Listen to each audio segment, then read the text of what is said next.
하나님의 복음은 우리가 무엇을 하도록 먼저 요구하지 않습니다. 우리에게 요구를 하는 대신 하나님이 우리를 위해서 하신 일을 분명하게 알게 합니다. 그래도 본문의 흐름도 보면 2절, 4절에 하나님이 주신 것을 언급합니다.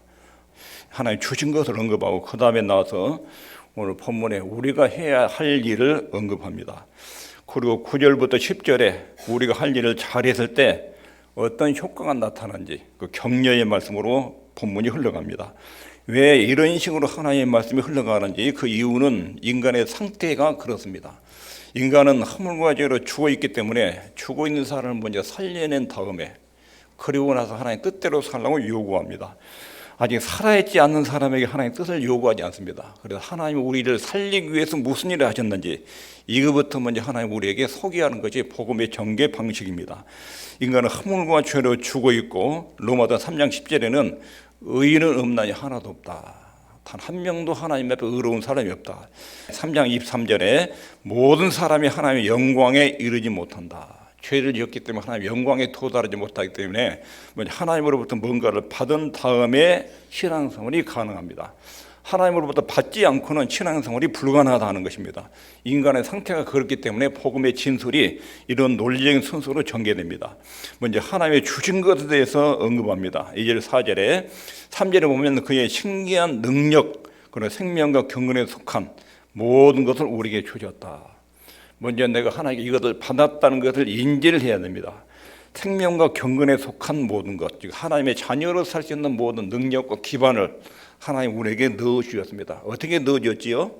예수 그리스도를 알므로, 예수 그리스도를 믿고 알 때 하나님을 아는 지식 안에 이런 내용들이 담겨져 있습니다. 그리고 하나님을 알면, 예수 그리스도를 믿으면 그 안에 신기한 능력, 생명과 경건에 속한 모든 것이 우리에게 주어진 것입니다.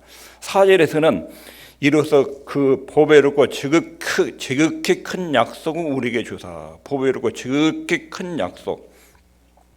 이것은 하나님 나라에 대한 소망, 천국에 대한 소망스러운 약속입니다. 이것을 주었기 때문에 정령으로 썩어질 세상을 피할 수 있는 그런 믿음이 우리에게 발휘가 되는 것입니다. 하나님께서는 사람들이 무슨 일을 실천하기 전에 먼저 실현이 가능하도록, 하나님 말씀에 순종이 가능하도록 먼저 만들어줍니다. 이런 이유 때문에 사람들이 하신 일에 대해서 먼저 기록을 하시고 그러고 나서 그걸 받고 난 다음에 하나님의 자녀로 사는 것이 가능합니다. 그리스도인의 신분과 정체에 대해서 먼저 본문에 언급하는데 2절에 보면 예수님과 하나님을 아는 사람, 예수 그리스도를 알므로, 부르신 자를 알므로. 예수 믿는 사람은, 하나님의 아들, 딸들은 하나님과 예수님을 아는 사람, 신분과 정체를 이렇게 소개합니다. 두 번째는 3절에 보면 신기한 능력을 받은 사람, 이게 하나님의 아들, 딸들의 정체입니다. 4절에는 보배롭고 지극히 큰 약속을 받은 사람, 천국에 대한 약속을 얻은 사람, 이것이 그리스도인의 정체입니다. 4절 후반절에서는 신의 성품에 참여한 사람, 하나님을 닮은 사람, 하나님을 같이 된 사람, 이것이 그리스도인의 정체를 이렇게 소개합니다.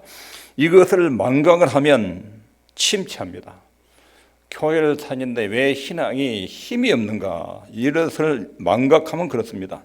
침체하면 불행한 성도, 불행한 그리스도인이 되고 얼굴에 기쁨이 사라집니다.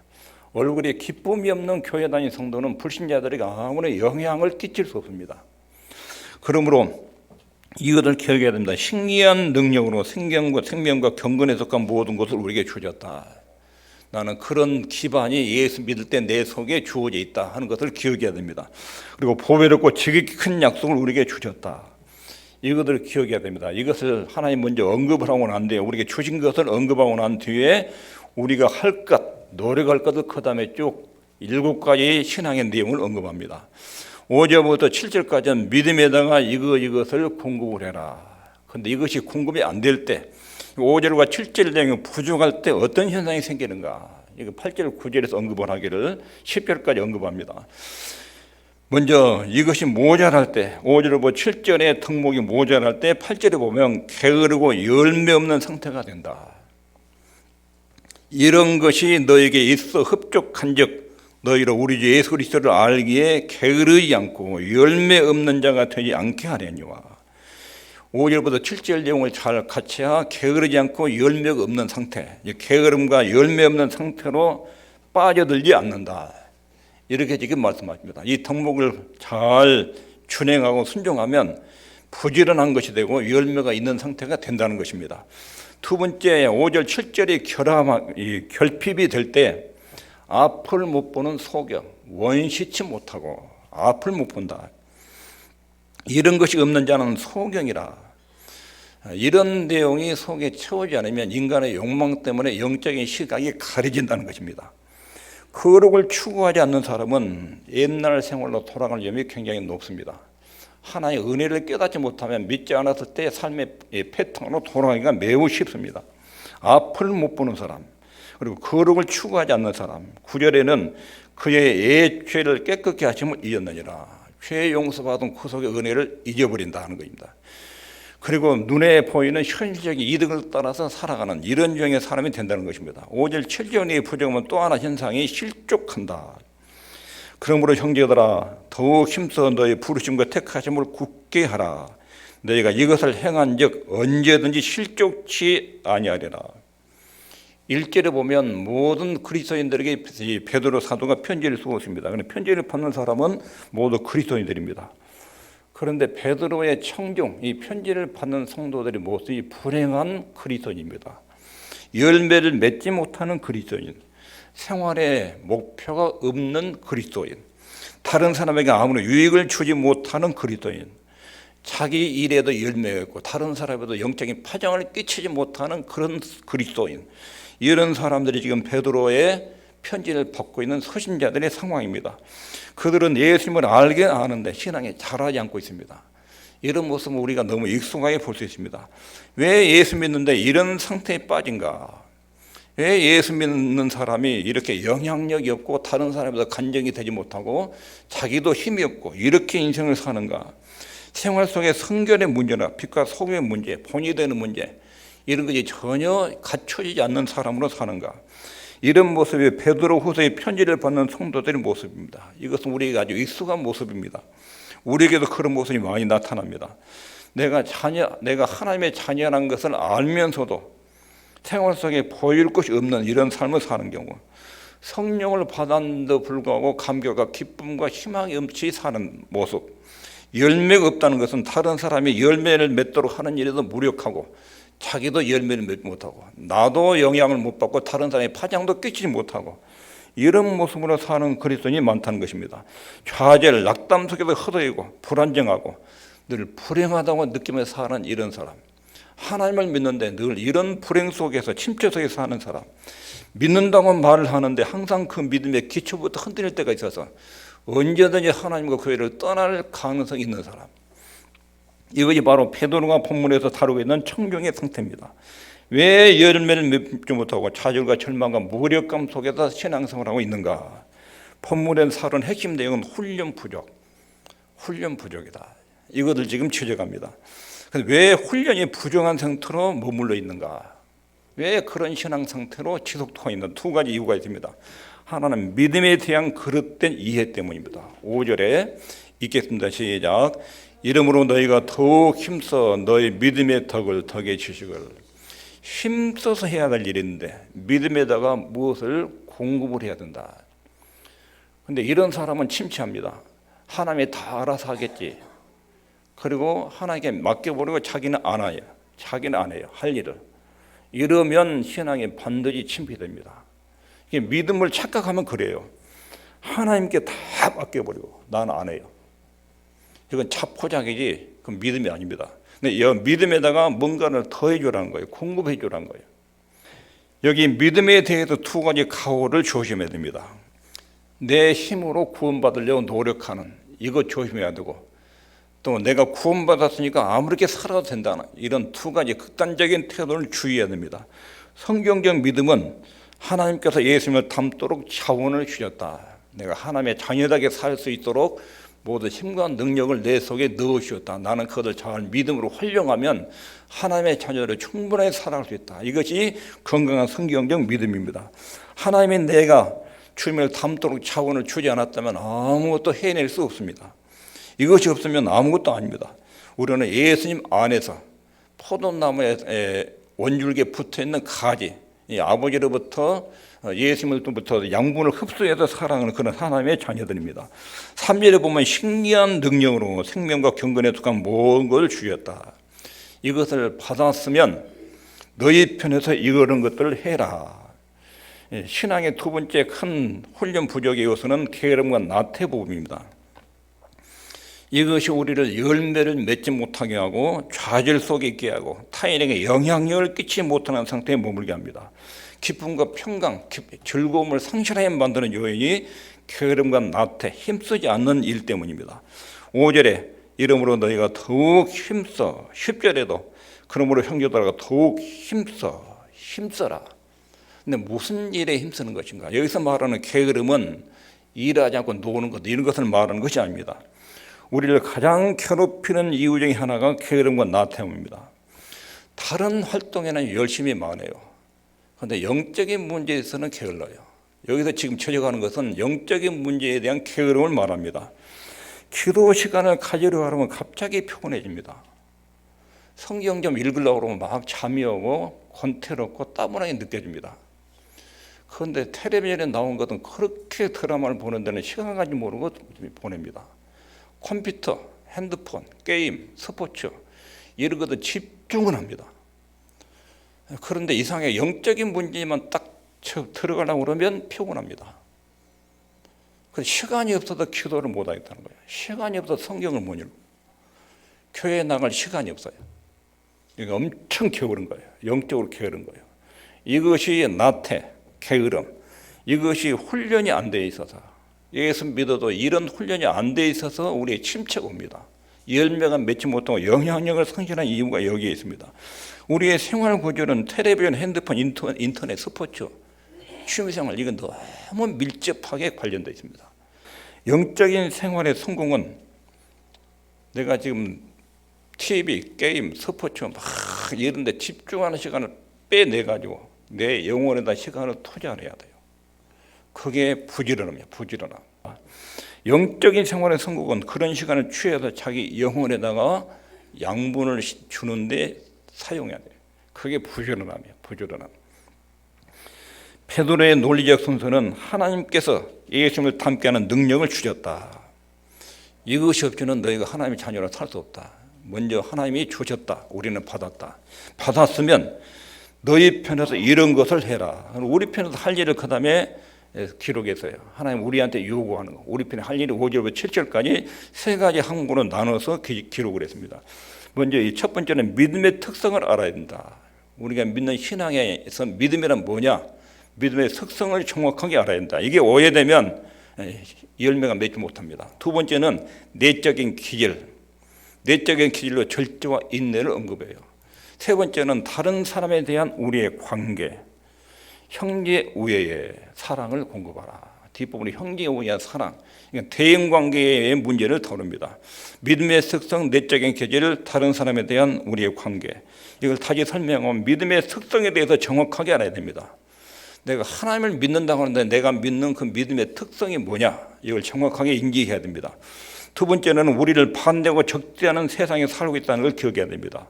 내적인 기질 문제, 절제 문제는 내 속의 문제, 인내 문제는 내 밖으로부터는 도전, 여기에 대한 참는 것. 내적인 기질 문제를 그렇게 언급합니다. 그리고 세 번째 부분은 다른 사람에 대한 우리의 신앙의 교제, 다른 사람에 대한 우리의 관계. 이 세 가지 부분이 하나님의 요구하시는 우리가 해야 될 부분으로 이렇게 나눠서 말씀하십니다. 먼저 믿음의 특성에 대해서 언급을 하지요. 믿음에다가 공급해라. 5절 초반부에 믿음에, 그다음에 끝부분에 7절에 공급해라. 그리고 믿음에다가 6가지 공급할 내용을 쫙 넣어놨어요. 6가지. 네. 우리는 믿음 그러면 하나님을 의존하고 나는 아무것도 안 하는 거. 이렇게 믿음을 오해할 수가 있습니다. 그런데 믿음의 특성에다가 공급하는데 첫 번째 믿음에 공급할 것이 있습니다. 얘도 공급하다 말은 제공하다, 충분히 지급하다. 이 공급하다는 원문은 헬라 연극에서 나왔어요. 연극에도 주연이 있고 그 다음에 다른 요소들이 쫙 부과돼서 아름다운 연극을 만들어내요.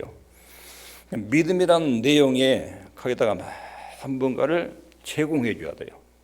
그러면 그 믿음이 굉장히 활성화되고 열매를 맺어요. 예수 믿고 구원받는 것은 우리가 할 것이 없어요. 그건 하나님의 단독 사역이야. 우리의 힘과 노력이 개입되지 않아요. 구원 문제는.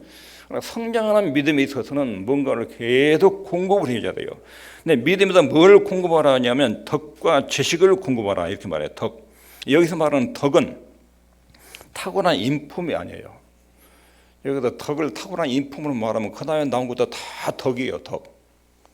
절제, 인내, 형제, 오해, 사랑 이거 전부 다 덕이에요. 여기서 말하는 덕은 그런 내용이 아니에요.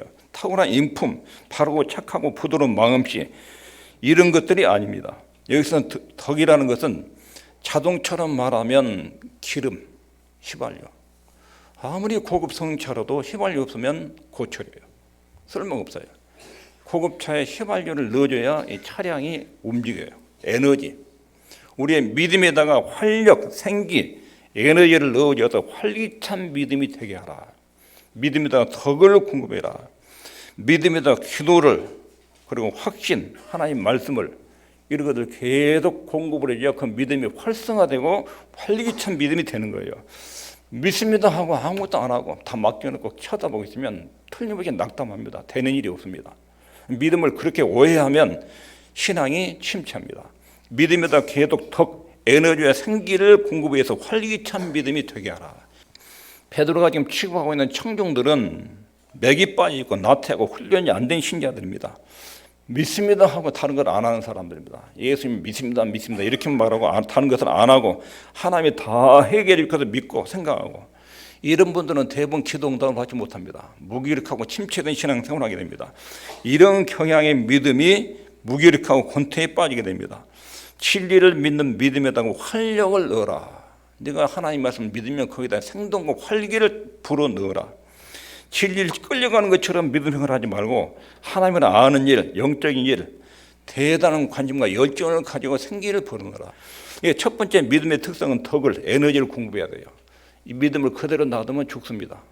그리고 열매가 맺히지 않습니다. 에너지를 공급하고 두 번째는 지식을 공급해라. 지식을.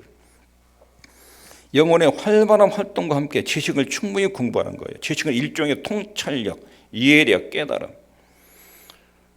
열정이 있는 사람은 반드시 지식의 통제를 받아야 돼요. 열정에는 반드시 통제력이 필요해요. 이게 열정과 통제가 항상 같이 있어야 돼요. 머리는 차갑게, 가슴 뜨겁게. 차가운 것이 가슴도 냉랭하게 만들면 안 돼요. 계시록에 나온 에베소교가 그래서요. 이단들을 맨날 색출하다가 사랑이 식어버렸어요. 형제들과 관계가. 그래, 첫 사랑을 회복하라 이렇게 명령하죠. 너희들이 이단을 잘 분별한 것은 참 잘했다. 그런데 사랑이 식어졌다. 회복하지 않으면 너희 지역의 교회 없어진다. 촛대로 옮긴다. 열정과 분별력 이게 두 가지가 같이 가야 돼요. 분별력은 예민한데 열정이 식은 것도 문제고 열정이 오버돼 가지고 분별력이 사라진 것도 그러고 차가운 머리가 여기까지 와도 안 되고 여기 뜨거우면 여기까지 올라가서 여기 맛이 가도 안 되고 이 둘이 항상 공존해야 돼요. 열정과 분별력, 통제력. 그럼 믿음의 덕 다음에 바로 통찰력, 지식을 언급한 거예요. 이 덕은 열정이에요, 열정. 근데 열정에는 반드시 통찰력과 이해력과 깨달음 아래서 이루어져야 한다. 지식의 통제를 받는 열정이어야 돼요. 영적으로 잘 구분해야 됩니다. 우리에게 둘러싸고 있는 교묘한 위험들이 많습니다. 사단의 괴휼, 이것이 무엇인지 이해해야 됩니다. 내가 자꾸 넘어지는 것이 어떤 것인지, 내가 어떨 때 자꾸 마음의 기운이 쭉 빠지는지, 어떨 때 속에서 성질이 올라오는지, 내 속에 약점이 뭔데 사단이 왜 내 어떤 부분을 노리고 있는지, 사단의 교묘한 속임수, 공격 루트를 알아야 됩니다. 이해해야 됩니다. 그리고 요즘 시대의 정신도 알아야 됩니다. 요즘 시대의 정신이 내 마음과 생각 속에 어떤 영향을 끼치고 있는지, 나는 이 시대 정신에 어떤 파장을 받고 있는지, 전통 문화, 신비주의, 물질 만능주의, 과학주의, 향락주의, 자유주의, 각종 이단 세력들 이런 것들이 섞어가지고 묘하게 신앙의 이름으로 나오는 경우가 있어요. 교회에서 자기 주장과 논리가 나왔는데 세상에 이런 많은 사고방식이 섞여가지고 성경적 사상이 아닌 것으로 교회를 운영하려는 이런 것들이 교회를 파괴하고 신앙을 망가뜨리는 그런 내용들이 있어요. 이것이 분별력, 통찰력, 이해력이요. 믿음에다가 이런 내용을 분별해야 돼요. 성경적 사고를 가지고 분석하고 통찰하라는 것입니다. 자기 자신 내부에 있는 죄악의 근성을 알아야 됩니다. 그리고 그것이 언제 싹트고 일어났는지. 근데 죄가 우리 속에 어떤 습관이 자리 잡아가지고 싹틀 때 그때 뿌리째 뽑아버려야 돼요. 대인관계에 누군가가 서운한 감정이 딱 심어지면 그때 뽑아야 돼요. 이게 속에서 뿌리를 내리고 자라면 나중에는 무슨 에너지를 다 쏟아도 관계가 해결이 안 돼요. 떠나든지 안 만든지 이런 상태까지 가게 돼요. 사단이 그런 독소들을 우리 속에 심어놔요. 자기 속에 죄악의 근성 속에 싹튼 죄악, 내 속에 있는 분노, 절제되지 않는 감정들, 이런 것들이 예배 시간에 처리가 돼야 돼요. 하나님에 대한 통찰력도 커 나가야 됩니다. 세상에 대해서도 알아야 되고 나도 파악해야 됩니다. 믿음과 덕을 통제하는 분별력, 이것이 늘 있어야 됩니다. 뜨거운 감정, 열정, 이거 자칫 하면 반지식적으로 흘러갈 수 있어요. 하나님 믿을 때 믿음으로 뭔가 탁 느끼는 것이 있어야지. 그래가지고 반지식주의, 성경적 교리 이것들 자꾸 무시하는 경향이 있어요. 어떤 분은 알고 믿어야지. 여기만. 그리고 여기가 차가워요. 감정이 열정이 없어져요. 이것도 문제예요. 덕은 지식의 통제를 받아입니다. 열정의 브레이크 장치가 지식이에요. 통찰력과 이해력과 깨달음. 베드로는 이 글을 지금 쓰고 있는데 하나님 말씀을 기록하고 있는데 자신의 생활을 생각해 보는 거예요. 베드로가 얼마나 충동적이었습니까? 예수님과 함께 죽는다고 큰 소리 쳤다가 그 다음날 예수님을 3번씩이나 부인하고 도망가고, 열정이 대단했는데 분별력이 없었어요. 그리고 실패한 자기의 과거의 모습을 생각해 볼 때 지금 성도들이 편지를 쓰고 있는 거예요. 나도 옛날에 그랬다. 근데 믿음에는 열정이 필요하고 열정에는 통제력, 분별력이 필요하다. 자기 모습을 지금 돌아보면서 지금 교인들에게 군멸하고 있는 거예요. 우리의 신앙 노선을 점검해야 됩니다. 믿음의 덕을 궁금하지 않아서 믿습니다 하고 기다리다가 아무것도 된 것이 없는 이런 신앙이 돼서는 안 됩니다. 무기력에 빠지고 또는 덕과 활동이 지나쳐서 쉽게 충돌이 일어나서 쉽게 결심하고 쉽게 가고 쉽게 충고하고 그러면서 이웃과 사람들한테 덕이 안 되는 행동이 막 차고 터져 나오는 이런 모습도 조심해야 됩니다. 믿음의 활동도 가족과 이웃에게 형제에게 유익이 되도록 교하는 모습으로 정하는 모습으로 나와야 됩니다. 내 열정이 열심을 내는데 다른 사람 안 다치게 열심히 잘 조절해야 됩니다. 훈련이 안 되면 열심히 있는데 누가 보든 말든 나 하나님 기쁘게 한다고 다른 사람 막 다치는데도 개념 없이 막 하는 경우가 있습니다. 열정이 지식의 통제를 안 받으면 그렇습니다. 두 번째로는 믿음의 특성을 말하고 내적 기들로서 절제와 인내를 말합니다. 절제는 자신을 통제하는 것, 자신의 내면을 다스리는 것, 자기 내면을. 우리는 거듭나고 신의 성품에 참여했다고 해서 우리가 완전한 사람이 된 것이 아닙니다. 우리 안에는 또 다른 사람이 있습니다. 하나님의 뜻대로 살고자 하는 사람이 있고 내 욕망대로 살고자 하는 사람이 있고 이 두 사람이 내 속에서 끊임없이 전쟁을 벌여요. 싸워요. 이게 내적인 갈등이에요. 이것을 하나님 뜻에다가 자기를 복종시키는 것이 절제예요.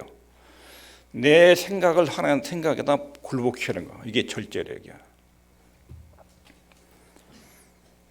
우리 속사람의 옛사람에게는 충동과 욕망, 정열과 정욕이 있습니다. 하나님의 능력을 알고 있다 해도 마음속에는 두 개의 사람이 끊임없이 싸우는 일이 벌어집니다. 육체의 소욕과 성령의 소욕이 우리 안에서 충돌합니다. 우리를 죄악으로 이끌어가는 이 적대 세력, 우리 원소들이 우리 안에 있습니다. 안에 원소들이 밖으로 표현될 때 언어로, 먹는 것으로, 취미생활로, 잠으로 또는 열정과 욕망으로 돈을 쓰는데 또 시간을 쓰는데 이 속에 있는 욕망들이 밖으로 표출됩니다. 그 밖으로 표출된 열매가 덕스럽지 않고 유익이 안 되면 그것을 잘라내고 이 억제를 하는 것, 이게 절제력입니다. 특별히 시간 사용에 있어서 아침에 일어나다 저녁 때까지 내 시간 사용을 점검해야 됩니다. 오락 시간을 너무 많이 보내는 것, 텔레비, 인터넷, 게임 너무 많이 버려도 기도하는 시간, 성경 읽는 시간 없고 일하는 시간, 텔레비. 그러면 내 이 머릿속에 그 내용들이 꽉 채워지고 그것이 내 말과 행동으로 부지불식간에 표현돼요. 그것이 육체의 열매를 맺게 되는 것입니다. 이것을 잘 들여다봐야 됩니다. 귀와 눈을 주의해야 됩니다. 이것이 절제력입니다. 시편 119편 9절에 청년이 무엇으로 그 행실을 깨끗게 하리까? 주의 말씀을 따라 삼갈 것입니다. 하나님의 말씀이 내 속에 귀에 들리고 눈에 들어오면 그것이 내 감정과 생각을 통제합니다. 그리고 행동을 발전시켜요. 그때 일어난 행동이 하나님의 일이에요. 그런데 보고 듣는 것이 하나님이 아니고 성경이 아니고 텔레비 이런 내용, 뉴스, 주변에 막 유튜브 이런 내용들이에요. 짬뽕이 돼가지고 말하고 행동으로 나오는 거예요. 교회에 와서는 하나님과 성경을 말하는데 일상생활에서는 자녀들과 부부관계에서 대화를 나누고 친구들과 대화 나올 때는 전부 다 그런 정보들이 들어가지고 나가는 거예요. 그러니까 예수님의 향기를 찾아볼 수 없어요. 이런 형태가 되는 것인데 이것을 자신을 통제하는 것, 누군가 귀를 조절해서 하나님의 말씀으로 잘 채워넣는 것, 이게 절제력이에요. 절제력. 그리고 두 번째로는 자기 내적인 기질에서 인내. 절제는 내부에서 내 내부를 다스리는 거예요. 내부의 옛사람의 욕망을 다스리고 성령과 말씀의 지배를 받는 거, 이게 절제예요. 인내는 밖으로부터 오는 환경적 요소를 견뎌내는 것입니다. 밖으로부터 오는 것을 견뎌내는 거예요. 오래 참는 거예요. 잘 견디는 거예요. 예수 믿는 사람들의 존재는 우리 마음 속에서도 일어나고 외부에서도 존재합니다. 다른 사람, 다른 일로 인해서 생겨난 위험들이 있습니다. 나를 낙심하게 하고 나를 좌절케 하는 그런 일들이 수시로 도전해 옵니다. 계속 참고 나가는 것. 끝에까지 가면 주님께서 합력해서 선을 이룬다. 하나님이 보좌 위에서 내 억울한 사정을 보고 계시다.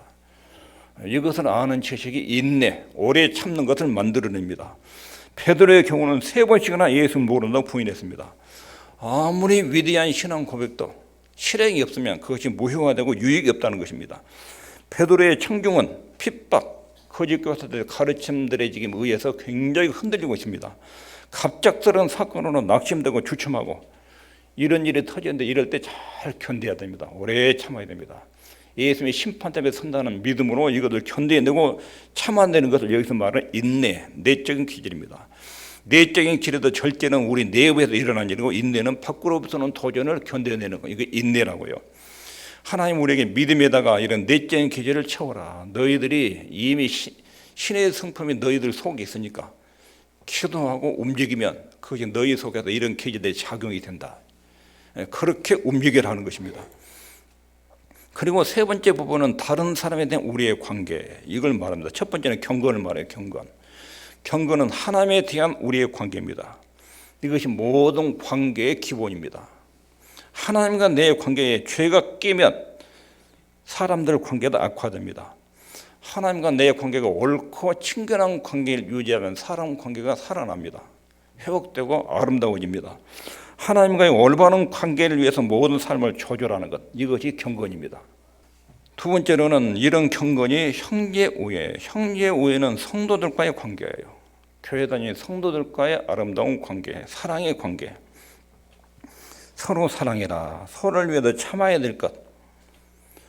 그런데 불신자가 뭐라고 하면 이해가 되고 믿음이 약한 사람이 뭐라고 하면 이해가 되는데 믿음이 좋은 사람이 뭐라고 하면 그걸 또 못 참아요. 이 다윗이 사울이 자기한테 하는 걸 다 용서하고 극복했어요. 근데 나발이 자기한테 하는 일은 군대를 건드리고 죽이러 간다고. 죽이러. 원수된 사울은 지금까지 잘 용서했는데 나발은 용서하지 못하는 이런 이상한 태도가 나와요. 준비되지 않으면 갑자기 이런 문제에 무너집니다. 형제우애는 성도들을 대할 때 내 기대 수준이 너무 높으면 믿음이 좋은 사람한테 나쁜 이야기를 들으면 그때 상처를 심하게 받습니다. 안 믿는 사람이고 포악한 사람이라면 그런 말을 들어도 내가 극복해 낼 수 있는데 내가 믿을 만한 사람으로부터 예기치 않는 대우를 받으면 그때 깊은 상처를 입는데 기대가 너무 크기 때문에 그렇습니다.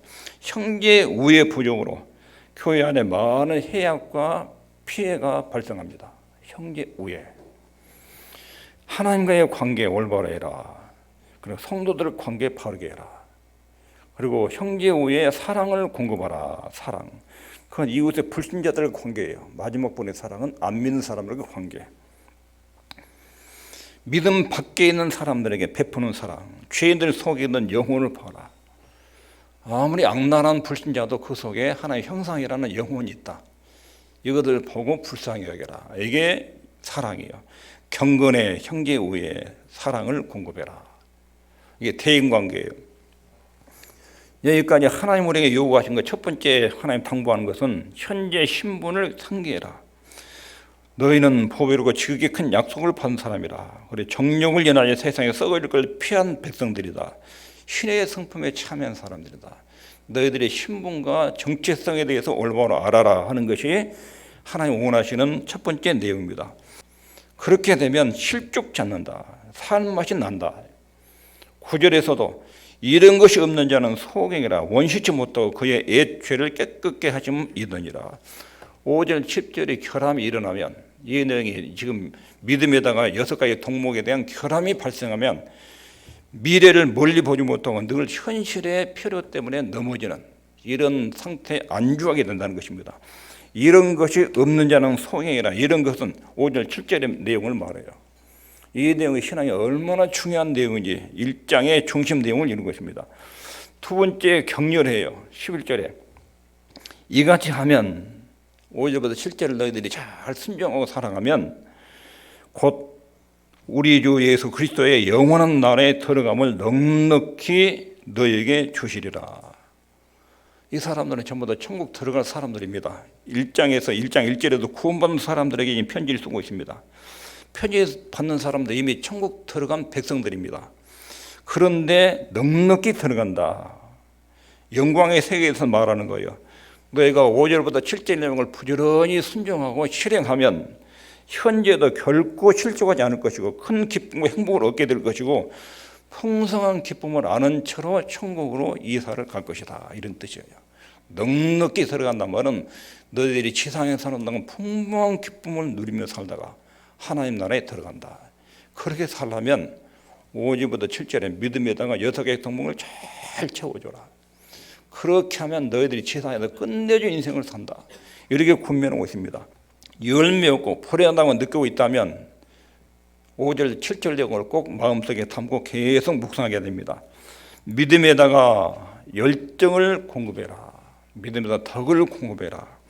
그리고 지식일, 그 덕에다가 통찰력을 공급해라. 열정은 통제를 받아라.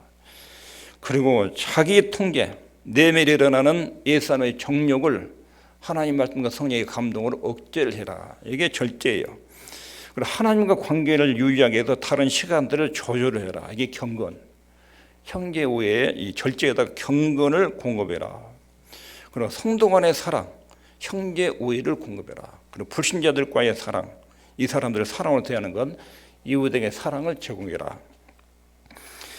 이렇게 하면 인생의 기초를 이렇게 열심히 5절부터 7절까지를 부지런히 순종하면 5년이 지나고 10년이 지나면 여러분의 인생은 완전히 달라집니다. 여기에다가 부지런히 영적인 재산을 투자를 하면 여러분의 생명이 굉장히 아름다워집니다. 먼저 자기가 변해요. 자기가 변하면 자기 옆에 있는 아내나 부모님이나 자식들이 굉장히 행복해져요. 그리고 사람들마다 나를 존경해요. 존경하는 존경심에서 리더십이 나옵니다. 지도력은 존경심에서 나와요. 존경심을 가지면 그때 말하면 먹혀요. 예수 믿으러 전도하면 잘 먹혀요. 그런 풍부한 삶이 요 6가지 믿음에서 6개의 덕목을 쫙 제공하면 너희들이 지상에 풍성하게 살다가 내 나라에 올 것이다. 이렇게 약속을 하셨어요. 제가 여러분이 그러게 되기를 바랍니다. 기도하겠습니다.